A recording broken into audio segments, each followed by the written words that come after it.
నమస్కారం ADB news కు స్వాగతం. ముందుగా హెడ్లైన్స్.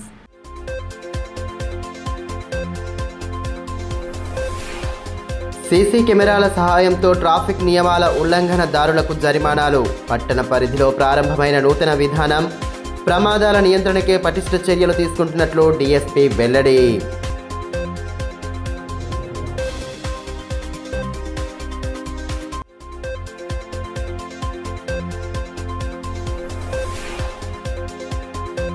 మొక్కల సంరక్షణపై ప్రత్యేక దృష్టి సారించాలి.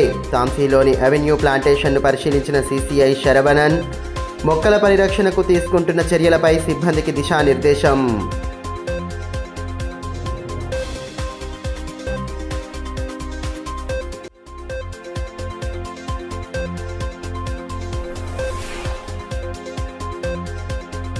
మండుటెండల్లో పల్లెవాసులకు నీటి కష్టాలు. తాంసీలోని విద్యానగర్లో తాగునీరు లేక అల్లాడుతున్న జనం. ఉన్నతాధికారులు తక్షణమే స్పందించాలంటున్న స్థానికులు.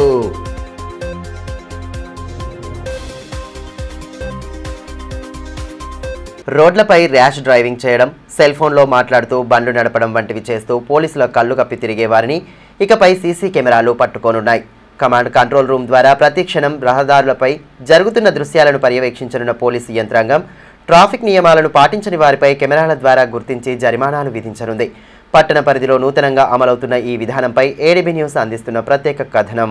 ట్రాఫిక్ నియమాలు పాటించకుండా ఇష్టారీతిన బైక్ నడిపే వారికి చలానాలు విధించేలా పోలీసు యంత్రాంగం పటిష్ట చర్యలకు రంగం సిద్ధం చేసింది. ట్రాఫిక్ పోలీసులు లేని చోట్ల రోడ్లపై ఇష్టం వచ్చినట్టు బైక్ నడుపుతూ ఎదుటి ప్రయాణికులకు ఇబ్బందులు సృష్టించే వారికి ఇకపై చలానా రూపంలో జరిమానా విధించనున్నారు. ఇందుకు సంబంధించి పట్టణంలో సీసీ కెమెరాల ఏర్పాటు పూర్తయింది. ఇక నుండి సీసీ కెమెరాల ద్వారా రోడ్లపై అడ్డదిడ్డంగా బండ్లు నడుపుతూ సెల్ ఫోన్ మాట్లాడుతూ బైక్ నడిపే వారి ఫోటోలను తీసి జరిమానాలు విధించనున్నారు. దీనికోసం పోలీస్ సిబ్బంది నిరంతరం కెమెరాల ఫుటేజీలను పరిశీలించనున్నారు. ఇంతకుముందు ట్రాఫిక్ పోలీసులు ప్రధాన కూడళ్లలో విధులు నిర్వహిస్తూ రహదారి నిబంధనలు పాటించిన వారి ఫోటోలను తీసి ఈ జరిమానాలు విధిస్తూ వస్తున్నారు. ఇక నుండి వారితో పాటు సీసీ కెమెరాల ఆధారంగా పోలీస్ కంట్రోల్ రూమ్ నుండి పర్యవేక్షణ చేస్తూ నిబంధనల ఉల్లంఘనకు పాల్పడే వారికి జరిమానాలు విధించే వ్యవస్థను ఏర్పాటు చేశారు. పట్టణంలో ఎక్కడ నిబంధనలు ఉల్లంఘించినా సీసీ కెమెరాలు పసిగట్టి జరిమానాలు విధించనున్నాయి. రహదారిపై పోలీసుల తనిఖీలు జరిగే సమయంలో అటువైపు వెళ్లకుండా తప్పించుకునే వాహనదారులకు నూతన వ్యవస్థ ద్వారా చెక్ పడనుంది. ఇకపై అలా తప్పించుకోవటం కుదరదు. రాంగ్ రూట్లో వెళ్తున్న వారు, సెల్ ఫోన్ మాట్లాడుతూ డ్రైవింగ్, ఒకే వాహనంపై ముగ్గురు రాంగ్ పార్కింగ్ చేసేవారిని సీసీ కెమెరాలు గుర్తించనున్నాయి. ఈ నేపథ్యంలో పట్టణంలోని పలు ప్రధాన కూడళ్లలో డీఎస్పీ జీవన్ రెడ్డి ఆధ్వర్యంలో పోలీసులు తనిఖీలు చేపట్టి వాహనదారులకు అవగాహన కల్పించారు.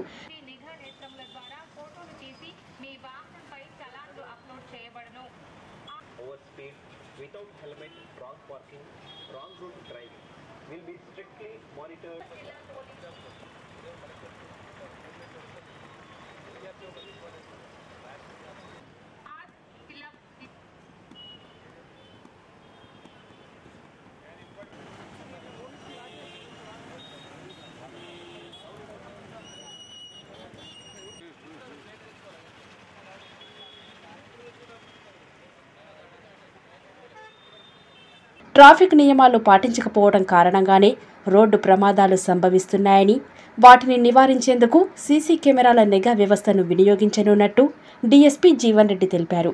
కమాండ్ కంట్రోల్ రూమ్ ద్వారా ప్రతినిత్యం పర్యవేక్షిస్తూ నియమాలు ఉల్లంఘించిన వారికి జరిమానాలు విధిస్తామని స్పష్టం చేశారు. వాహనదారులు ఈ విషయాన్ని గమనించి నియమ నిబంధనలు పాటిస్తూ సురక్షితంగా గమ్యస్థానాలకు చేరుకోవాలని సూచించారు. ఆదిలాబాద్ పట్టణంలో సీసీ కెమెరాల ద్వారా ఆటోమేటిక్గా చాలాన్లు వేసే సిస్టమ్ స్టార్ట్ చేయడం జరిగింది. ఆదిలాబాద్ పట్టణంలో ట్రాఫిక్ రూల్స్ ఉల్లంఘించిన వారి యొక్క ఫొటోస్ సీసీ కెమెరాస్ ఆటోమేటిక్గా క్యాప్చర్ చేయడం జరుగుతుంది. సీసీ కెమెరాస్ క్యాప్చర్ చేసిన ఫోటో ఆధారంగా మేము వైలేషన్స్ను అప్లోడ్ చేసి వారికి ఫైన్ జనరేట్ కావడం జరుగుతుంది. అయితే వాటిని ఇంతకు ముందే ప్రారంభించడం జరిగింది.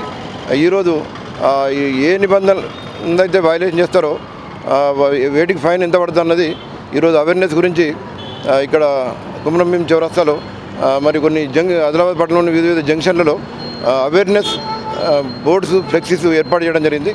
ముఖ్యంగా మేము చెప్పేది ఏంటంటే ట్రాఫిక్ నిబంధనలకు పాటించండి, సురక్షితంగా ప్రయాణించండి. ట్రాఫిక్ నిబంధనలు పాటిస్తే ఎలాంటి ఫైన్లు మీకు పడవు. ఫైన్లు పడవద్దు అనుకుంటే నిబంధనలు పాటించండి. యాక్సిడెంట్ జరగద్దు అనుకుంటే నిబంధనలు పాటించండి. రోడ్ సేఫ్టీ మెజర్స్ పాటించండి. వెహికల్ ద్విచక్ర వాహనంపై వెళ్తున్నప్పుడు ట్రిపుల్ రైడింగ్, తర్వాత మెయిన్ వాహనాలు రాంగ్ రూట్లో రావడం, wrong parking, cell phone driving, తర్వాత వితౌట్ హెల్మెట్ మొదలగు మైనర్ డ్రైవింగ్, ఇటువంటి వాటికి మీరు రోడ్డుపై ప్రయాణం చేస్తే, నిబంధనలు ఉల్లంఘించి రోడ్డుపై ప్రయాణం చేస్తే సీసీ కెమెరాలు మీ యొక్క ఫొటోస్ తీయడం జరుగుతుంది. ఆటోమేటిక్గా సీసీ కెమెరాలు తీసిన ఫోటో ఆధారంగా మీకు ఫైన్ జనరేట్ అయ్యి మీకు మెసేజ్ రావడం జరుగుతుంది. కాబట్టి దయచేసి ఆదిలాబాద్ పట్టణంలో అందరూ కూడా ట్రాఫిక్ నిబంధనలు తప్పకుండా పాటించండి. మొక్కల సంరక్షణకు ప్రతి ఒక్కరూ బాధ్యతాయుతంగా వ్యవహరించాలని సీసీఎఫ్ శరవణన్ అన్నారు. తాంసీ బీట్తో పాటు తలమడుగు మండలంలోని కుచిలాపూర్ బీట్ పరిధిలోని ఎవెన్యూ ప్లాంటేషన్ను బుధవారం ఆయన పరిశీలించి సిబ్బందికి విస్తృత సూచనలు చేశారు. తాంసీ బీట్తో పాటు తలమడుగు మండలంలోని కుచిలాపూర్ బీట్ పరిధిలో అటవీశాఖ ఆధ్వర్యంలో అవెన్యూ ప్లాంటేషన్ను chief conservator of forest Saravanan తనిఖీ చేశారు. తాంసీ మండలంలోని హస్నాపూర్ వద్ద మొక్కలను పరిశీలించి సిబ్బందికి అవసరమైన సూచనలు చేశారు. ఈ కార్యక్రమంలో ఆయన వెంట DFO Prashant Bajirao Patil, FRO Gulab, FSO Ahmed Khan, FBO Sai Kumar తదితరులు పాల్గొన్నారు.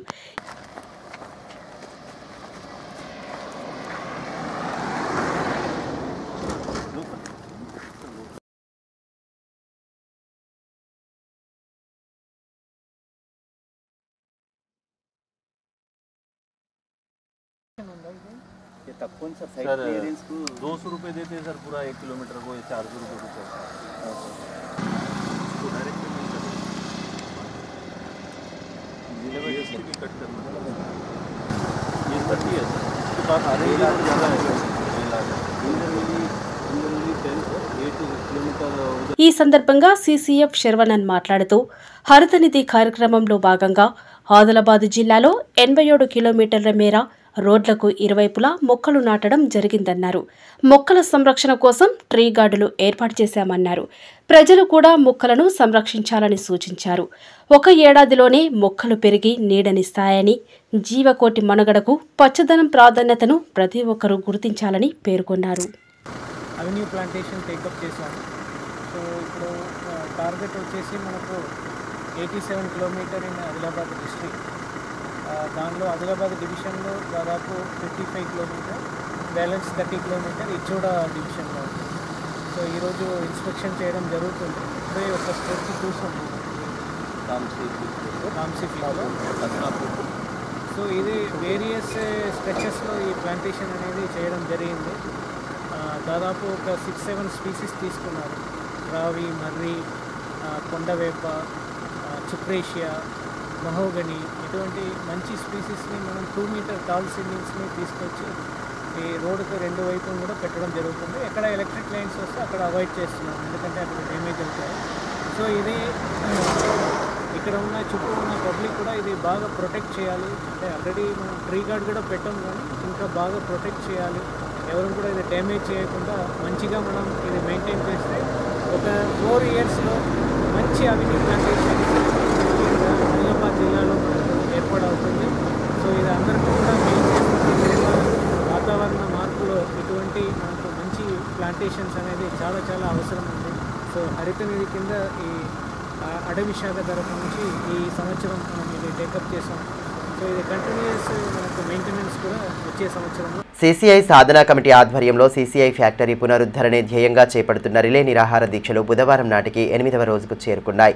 సిఐటియు అనుబంధ Telangana anganwadi teachers and helpers union ప్రతినిధులు అంగన్వాడీలు దీక్షకు మద్దతు తెలిపారు. మూతపడిన సీసీఐ పరిశ్రమను పునరుద్ధరించేలా కేంద్ర ప్రభుత్వం స్పష్టత ఇవ్వాలని సీసీఐ సాధన కమిటీ కన్వీనర్ దర్శనాల మల్లేష్ అన్నారు. ఫ్యాక్టరీ పునరుద్ధరణ ధ్యేయంగా కలెక్టరేట్ ఎదుట చేపడుతున్న రిలే నిరాహార దీక్షలు బుధవారం 8వ రోజుకు చేరుకున్నాయి. సిఐటియు అనుబంధ Telangana anganwadi teachers and helpers union నేతలు అంగన్వాడీలు దీక్షలకు మద్దతు తెలిపి సంఘీభావాన్ని ప్రకటించారు. సీసీఐని వెంటనే ప్రారంభించాలని డిమాండ్ చేస్తూ పెద్ద ఎత్తున నినాదాలు చేశారు. ధర్నాలో అంగన్వాడీ యూనియన్ రాష్ట్ర అధ్యక్షురాలు Sunitha, committee co convener Narayana, Bandi Dattatri, Arun Kumar తదితరులు పాల్గొన్నారు. సాధిస్తాం సిసిఐని. సిసిఐ ప్రారంభం పట్ల కేంద్ర ప్రభుత్వం నుండి వైఖరి. బడ్జెట్ సిసిఐ ప్రారంభానికి పార్లమెంట్ లో బడ్జెట్లు ప్రారంభానికి బడ్జెట్లు జిందాబాద్ సిసిఐ సాధన కమిటీ. ఈ సందర్భంగా సిసిఐ సాధన కమిటీ కన్వీనర్ దర్శనాల మల్లేష్ మాట్లాడుతూ సిసిఐ ఫ్యాక్టరీపై కేంద్రం తక్షణమే స్పష్టమైన హామీని ఇవ్వాలన్నారు. కమిటీ ఆధ్వర్యంలో చేపడుతున్న పోరాటాలకు ప్రజల నుండి మద్దతు లభిస్తోందని, అందుకు నిదర్శనంగానే అంగన్వాడీలు దీక్షల్లో కూర్చున్నారని పేర్కొన్నారు. ఈ నెల 28న సిపిఎం పార్టీ రాష్ట్ర కార్యదర్శి జాన్ వెస్లీ సైతం దీక్షా శిబిరాన్ని సందర్శించనున్నారని తెలిపారు. స్థానికంగా ఏర్పాటు చేయనున్న బహిరంగ సభలో పాల్గొని ప్రభుత్వాల విధానాలపై ప్రసంగించనున్నట్టు వివరించారు. 8వ రోజు జరుగుతున్నటువంటి దీక్షలో మేము సైతం పాల్గొంటామని చెప్పి ముందుకొచ్చి ఈ దీక్షలో పాల్గొనడాన్ని సిసిఐ సాధన కమిటీగా స్వాగతిస్తున్నాము. వారికి అభినందనలు తెలియజేస్తా ఉన్నాము. సిసిఐ ప్రారంభమైతే మా బిడ్డలకు ఉద్యోగాలు వస్తాయి, ఆదిలాబాద్ ప్రాంతం పారిశ్రామికంగా అభివృద్ధి జరుగుతుంది అనేటువంటి ఒక ఆకాంక్ష ఆదిలాబాద్ జిల్లా ప్రజలందరిలో ఉన్నది అని చెప్పడానికి ఇదే నిదర్శనం అని చెప్పి చెప్పదలుచుకున్నాం. కేంద్ర ప్రభుత్వం ఇప్పటికైనా ప్రజల యొక్క ఆకాంక్షను గుర్తించి ఈ ప్రాంతం యొక్క అభివృద్ధిని కాంక్షించి మీరిచ్చినటువంటి హామీని ఎన్నికలలో మమ్మల్ని గెలిపిస్తే సిసిఐని ప్రారంభిస్తామని చెప్పి హామీ ఇచ్చారు. అమిత్ షా గారు హామీ ఇచ్చారు. హన్సరాజ్ గంగారాం గారు హామీ ఇచ్చారు. నిన్న లేకపోతే జరిగినటువంటి పార్లమెంట్ ఎన్నికల్లో, గత సంవత్సరంలో జరిగినటువంటి అసెంబ్లీ ఎన్నికలలో స్వయాన బీజేపీ జిల్లా అధ్యక్షులు ప్రస్తుత ఎమ్మెల్యే గారు పాయల్ శంకర్ గారు సిసిఐ గేటు ముందరనే మీడియాను పిలుచుకొని ఈసారి కనుక నన్ను గెలిపిస్తే సిసిఐని ప్రారంభిస్తామని చెప్పి హామీ ఇచ్చారు. ఈ హామీ నమ్మే ఆదిలాబాద్ జిల్లా ప్రజలు మిమ్మల్ని ఎమ్మెల్యేగా గెలిపించారు, అలాగే ఎంపీగా గెలిపించారు, ఎమ్మెల్సీగా గెలిపించారు. మిమ్మల్ని పార్లమెంటుకు, అసెంబ్లీకి పంపుతూ ఉన్నారు. కానీ ఆదిలాబాద్ జిల్లా ప్రజల ఆకాంక్షను మాత్రం మీరు తీర్చడం లేదు. ఆదిలాబాద్ జిల్లా ప్రజలు అమాయకులేం కాదు. కేంద్ర ప్రభుత్వం ఏదైనా అభివృద్ధి చేస్తుందేమని ఆశతో మిమ్మల్ని గెలిపించారు. కేంద్ర ప్రభుత్వం కొత్త పరిశ్రమల్ని ప్రారంభించమని చెప్పి ఇక్కడ అడగట్లేదు. పాత పరిశ్రమనే, ఉన్న పరిశ్రమనే, దానికి కొన్ని డబ్బుల్ని కేటాయిస్తే సరిపోతుంది. దాదాపు ప్రత్యక్షంగా 4,000 మందికి ఉపాధి దొరుకుతుంది, పరోక్షంగా మరో 10,000 మందికి ఉపాధి లభిస్తుంది. మా పిల్లగాళ్ళు ఇక్కడ ఇంజనీరింగ్ లో చదువుకున్నటువంటి వాళ్ళు ఉన్నారు, బీటెక్ చేసినటువంటి వాళ్ళు ఉన్నారు, స్కిల్డ్ ఎంప్లాయీస్ గా ఉద్యోగాలు పొందడానికి అవకాశం ఉన్నటువంటి వాళ్ళు ఉన్నారు. వాళ్ళందరూ నిరుద్యోగులుగా ఇలా రోడ్ల మీద తిరుగుతూ ఉన్నారు. కాబట్టి ఇట్లాంటి ఫ్యాక్టరీని ఓపెన్ చేస్తే ఉపాధి అవకాశం. అంగన్వాడీల మద్దతు సిసిఐ సాధన కమిటీకి తెలియజేయడం జరుగుతుంది. అలాగే మేము ఈరోజు రిలే నిరాహార దీక్షలకు కూడా కూర్చున్నాము. మరి ఆదిలాబాద్ సిసిఐ తెరవాలని ఎన్నో రోజుల కళ కాబట్టి కేంద్ర ప్రభుత్వం కానీ రాష్ట్ర ప్రభుత్వం కానీ తొందరగా దిగి వచ్చి మరి సిసిఐని పునరుద్ధరించాలని మేము మా తరఫున కూడా తెలియజేస్తున్నాము. సిసిఐ ఓపెన్ అయితే ఎంతో మంది జీవితాలు బాగుపడతాయి, ఎంతో మందికి ఉద్యోగ అవకాశాలు దొరుకుతాయి. మరి ఆదిలాబాద్ జిల్లా వెనుకబడ్డ జిల్లా కాబట్టి మరి డెవలప్ కూడా అవుతుంది. కాబట్టి కేంద్ర ప్రభుత్వం కానీ రాష్ట్ర ప్రభుత్వం కానీ ఈ అసెంబ్లీ సమావేశాలలో బడ్జెట్ కేటాయించి సిసిఐని పార్లమెంట్ సమావేశాలలో బడ్జెట్ కేటాయించి సిసిఐని తెప్పించాలని మేము ఈ సందర్భంగా డిమాండ్ చేస్తా ఉన్నాము. లేకపోతే సిసిఐ సాధన కమిటీ ఏ పోరాటాలకైతే సిద్ధమవుతుందో మా అంగన్వాడీలు కూడా పూర్తి మద్దతు ఉంటామని తెలియజేస్తాం. చెడు వ్యసనాలకు దూరంగా ఉంటూ ప్రతి ఒక్కరూ ఆధ్యాత్మిక మార్గం అలవర్చుకోవాలని మాజీ మంత్రి జోగు రామన్న అన్నారు. బుధవారం బేలా మండలంలోని అవల్పూర్ గ్రామంలో ఏర్పాటు చేసిన 4వ ఆధ్యాత్మిక సత్సంగ వార్షికోత్సవ కార్యక్రమానికి ఆయన ముఖ్య అతిథిగా హాజరయ్యారు. ఈ సందర్భంగా నిర్వాహకులు ఆయనకు సాదర స్వాగతం పలికారు. అనంతరం ప్రత్యేక పూజలు జరిపి ఆధ్యాత్మికత ప్రాధాన్యతను వివరించారు. ఈ మేరకు మాజీ మంత్రి జోగు రామన్న మాట్లాడుతూ యువత చెడు వ్యసనాలకు దూరంగా ఉంటూ మంచి ఆలోచనలతో ఆధ్యాత్మిక మార్గంలో పయనించాలని సూచించారు. గ్రామస్తులు ఐక్యంగా ఉంటూ ఆధ్యాత్మిక వేడుకలను ఘనంగా జరపడం పట్ల అభినందనలు తెలిపారు. ఈ కార్యక్రమంలో బీఆర్ఎస్ మండల అధ్యక్షుడు ప్రమోద్ రెడ్డి, సీనియర్ నాయకులు గంభీర్ ఠాక్రే, మస్కే తేజ్రావు, సతీష్ పవర్, సునీల్, విశాల్ ఘోడే, సురేష్ తదితరులు పాల్గొన్నారు. तेजरावजी मस्के साहेब आणि షూర్ ఎన్జీఓ ఆధ్వర్యంలో పట్టణంలోని కేఆర్కే కాలనీలో గల మక్కా మసీదులో అవగాహన కార్యక్రమాన్ని ఏర్పాటు చేశారు. బాల్య వివాహాల నిర్మూలనకై ప్రతిజ్ఞ చేయించిన అనంతరం వాటి ద్వారా కలిగే అనర్థాల గురించి అవగాహన కల్పించారు. బాల్య వివాహాల నివారణకై ప్రతి ఒక్కరూ కృషి చేయాలని డీసీపీయూ సిబ్బంది ప్రేమ్ అన్నారు. బుధవారం స్థానిక కేఆర్కే కాలనీలో గల మక్కా మసీదులో బుధవారం షూర్ ఎన్జీఓ ఆధ్వర్యంలో అవగాహన కార్యక్రమాన్ని ఏర్పాటు చేశారు. ఎన్జీఓ జిల్లా coordinator K Vinod, field supervisor కిరణ్తో కలిసి అవగాహన కార్యక్రమాన్ని నిర్వహించారు. బాల్య వివాహాల వల్ల కలిగే అనార్థాలపై ఈ సందర్భంగా అవగాహన కల్పించిన అనంతరం బాల్య వివాహాల నిర్మూలనకై ప్రతిజ్ఞ చేయించారు. అనంతరం కమిటీ సభ్యులను ఎన్జీఓ ప్రతినిధులు ఘనంగా సత్కరించారు. కార్యక్రమంలో మస్జిద్ కమిటీ అధ్యక్షుడు షేక్ అజర్ అలీ, ప్రధాన కార్యదర్శి అబ్దుల్ రషీద్, కోశాధికారి తౌఫీక్, మౌలానా ఫిరోజ్, ఇమాం సాహబ్, హఫీజ్ సయ్యద్ జుబైర్ తదితరులు పాల్గొన్నారు.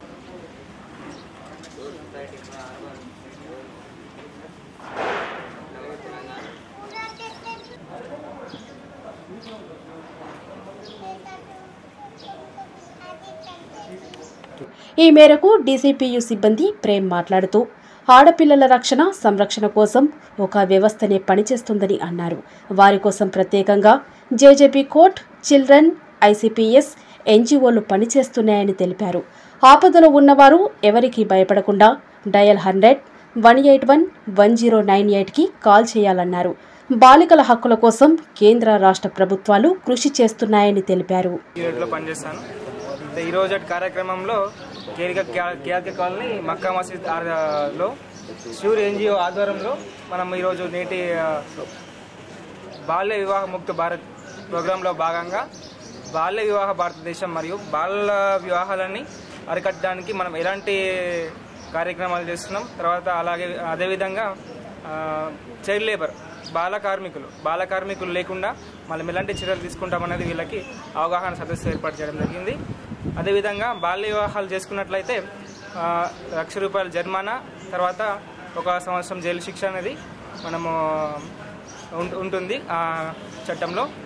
తర్వాత బాల్య వివాహాలు ఎందుకు చేసుకుంటున్నామని అంటే పేదరికం కావచ్చు, ఒక ఇంట్లో 2-3 ఆడపిల్లలు ఉండవచ్చు, తర్వాత మేనరికం కావచ్చు, చదువు ఆపేసి పిల్లలు ఇంట్లో ఉండడం వల్ల కూడా బాల్య వివాహాలు జరుగుతున్నాయి. అదేవిధంగా ఆడపిల్లలు డ్రాప్అవుట్, తర్వాత వాళ్ళకు ఆర్ఫన్స్ ఎక్కువ శాతంలో ఆర్ఫన్స్ అంటే అనాథ పిల్లలు ఆడపిల్లలు అయినప్పుడు వాళ్ళు ఇంట్లో ఎవరు చూడాల్సిన వాళ్ళు ఉండరు కాబట్టి వాళ్ళకి తొందరగా పెళ్లి చేసేస్తే ఒక పని అయిపోతుందని చెప్పి వాళ్ళకి ఆర్ఫన్స్ పిల్లలకి ఆడపిల్లలకు కానీ మగ పిల్లలకు కానీ పెళ్లి చేస్తూ ఉన్నారు. అలాంటి పరిస్థితులు లేకుండా పిల్లలు ఖచ్చితంగా చదివించడానికి మనకి కేజీబీలు ఉన్నాయి, గవర్నమెంట్ తరఫు నుంచి హాస్టల్స్ ఫెసిలిటీస్ ఉన్నాయి, తర్వాత మనకి గవర్నమెంట్ నుంచి ఫ్రీ ఎడ్యుకేషన్ అనేది ప్రొవైడ్ చేస్తూ ఉన్నారు. సో మనం ఖచ్చితంగా ఆడపిల్ల అయితే 18 ఇయర్స్ లోపు, మగపిల్లలు అయితే 21 ఇయర్స్ లోపు వాళ్ళకి పెళ్ళిళ్ళు చేయకుండా చూడాలి. వాళ్ళ మెజారిటీ అయిన తర్వాత వాళ్ళకి పెళ్ళి చేయొచ్చు. తర్వాత మనకి ఎక్కడైనా బాల్య వివాహం జరుగుతున్నట్లయితే చైల్డ్ హెల్ప్ లైన్ ఉంటుంది మనకి 1098 అనేది. చైల్డ్ హెల్ప్ లైన్ 1098కి ఎప్పుడైనా కాల్ చేయొచ్చు, 24/7 అది పనిచేస్తూ ఉంటుంది. అదేవిధంగా 100 పోలీస్ హెల్ప్ లైన్ కూడా మనం కాల్ చేయొచ్చు.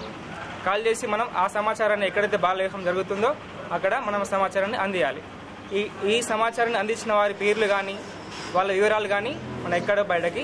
అండు వేసవిలో జిల్లాలోని కొన్ని పల్లె ప్రాంతాలు మంచినీటి కోసం అల్లాడుతున్నాయి. భూగర్భ జలం పూర్తిగా అడుగంటిపోవడం వల్లే పల్లెవాసుల పాలిట శాపంగా మారింది.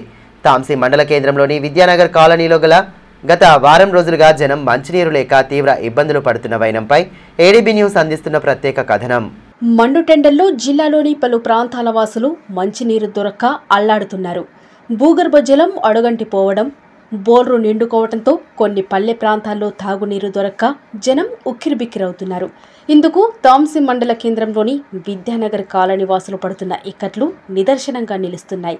స్థానికులకు గత వారం రోజులుగా మంచినీరు లేక అల్లాడుతున్నారు. భూగర్భ జలాలు పూర్తిగా అడుగంటిపోవడంతో మంచినీటి ఎద్దడి ఏర్పడింది. విధి లేని పరిస్థితుల్లో తోపుడు బండ్ల ద్వారా ఎడ్ల బండ్ల ద్వారా నీరు తెచ్చుకోవాల్సిన దుస్థితి నెలకొంది.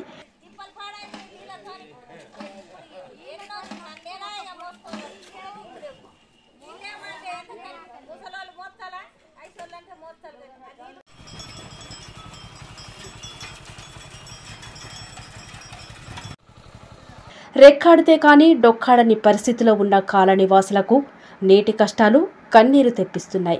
వారం నుండి తీవ్రమైన నీటి సమస్య ఏర్పడటంతో ఇంట్లో ఒకరు పనులకు వెళ్తూ మరొకరు నీటి కోసం వెళ్తున్నారు. మార్చి ముగియకముందే ఎటువంటి పరిస్థితి ఉంటే సమీప భవిష్యత్తులో ఇంకెంత ఇబ్బందులకు గురి కావాల్సి వస్తుందోనని స్థానికులు ఆందోళన వ్యక్తం చేస్తున్నారు. ఇప్పటికైనా ఉన్నతాధికారులు స్పందించి నీటి ఇక్కట్లు పరిష్కరించాలని కోరుతున్నారు. విద్యానగర్ కాలనీ మాది. మాకు వారం రోజుల నుండి నీళ్లు బాగా ఇబ్బందిగా ఉన్నది. ఈ నీళ్లు దొరకడం అంటే ఇక్కడ మాకు బోర్లు లేవు, నీళ్ళు లేవు. దీంతో మేము ఆడోళ్ళు చేనుల కోతానికి కూలి కోతానికి ఇబ్బంది అవుతున్నారు. కూలీలు కూడా వాళ్ళకు పోదామన్నా కానీ మరో టైంతో వాళ్ళకు సరిపోతుంది. పవిత్ర రంజాన్ మాసంలో ఉపవాస దీక్షలో ఉండే ముస్లిం సోదరుల కోసం ఏర్పాటు చేసే ఇఫ్తార్ విందు ఆత్మీయత, మత సామరస్యానికి ప్రతీక అని తెలంగాణ కిసాన్ కాంగ్రెస్ రాష్ట్ర ప్రధాన కార్యదర్శి బోరంచు శ్రీకాంత్ రెడ్డి అన్నారు. జిల్లా కేంద్రంలోని ఉర్దూ భవన్లో కాంగ్రెస్ నాయకులు సమ్ము, రహీం, అప్సర్ ఆధ్వర్యంలో ఏర్పాటు చేసిన ఇఫ్తార్ విందు కార్యక్రమంలో ఆయన పాల్గొన్నారు. ఈ సందర్భంగా ప్రత్యేక ప్రార్థనల అనంతరం ఉపవాస దీక్ష చేపట్టిన ముస్లిం సోదరులకు ఫలాహారాలు తినిపించారు. కార్యక్రమంలో మాజీ కౌన్సిలర్లు ముబారక్, ముర్తుజా, నాయకులు ఇర్ఫాన్, ఫిరోజ్, వసీం రంజానీ, కాంగ్రెస్ మాజీ పట్టణ అధ్యక్షులు వసీముద్దీన్ తదితరులు పాల్గొన్నారు. ఈ మేరకు శ్రీకాంత్ రెడ్డి మాట్లాడుతూ శాంతిని, సోదర భావాన్ని సూచించే రంజాన్ మాస విశిష్టతను కొనియాడారు. అన్ని మతాలు చెప్పేది ఒకటేనని, మనుషులంతా సోదర భావంతో ఉండాలన్నారు. ఇఫ్తార్ విందులలో పాల్గొనడం ఎంతో సంతోషంగా ఉందని పేర్కొన్నారు.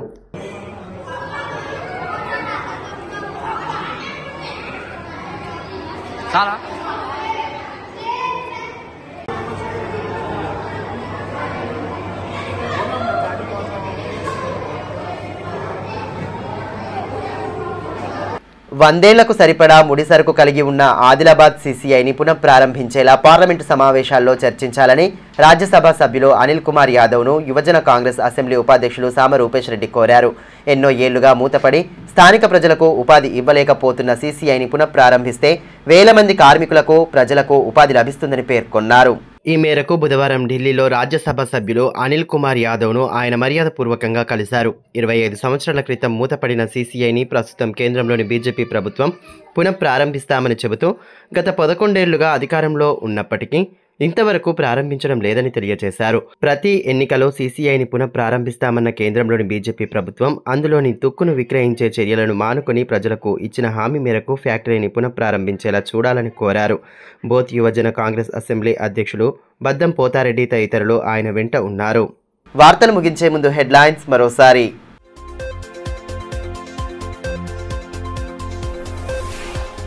సీసీ కెమెరాల సహాయంతో ట్రాఫిక్ నియమాల ఉల్లంఘనదారులకు జరిమానాలు. పట్టణ పరిధిలో ప్రారంభమైన నూతన విధానం.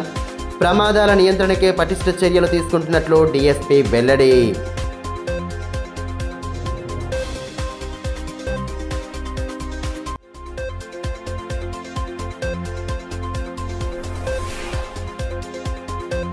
మొక్కల సంరక్షణపై ప్రత్యేక దృష్టి సారించాలి. తాంసీలోని అవెన్యూ ప్లాంటేషన్ను పరిశీలించిన సీసీఐ శరవణన్. మొక్కల పరిరక్షణకు తీసుకుంటున్న చర్యలపై సిబ్బందికి దిశానిర్దేశం.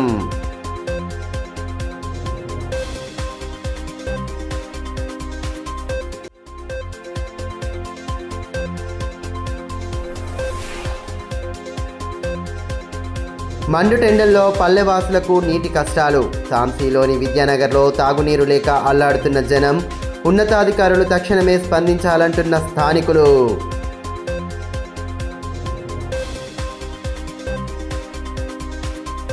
ఈ వార్తలు ఇంతటితో సమాప్తం. తిరిగి ప్రసారమయ్యే మరో బులెటిన్లో మళ్ళీ కలుసుకుందాం. అంతవరకు సెలవు. నమస్కారం.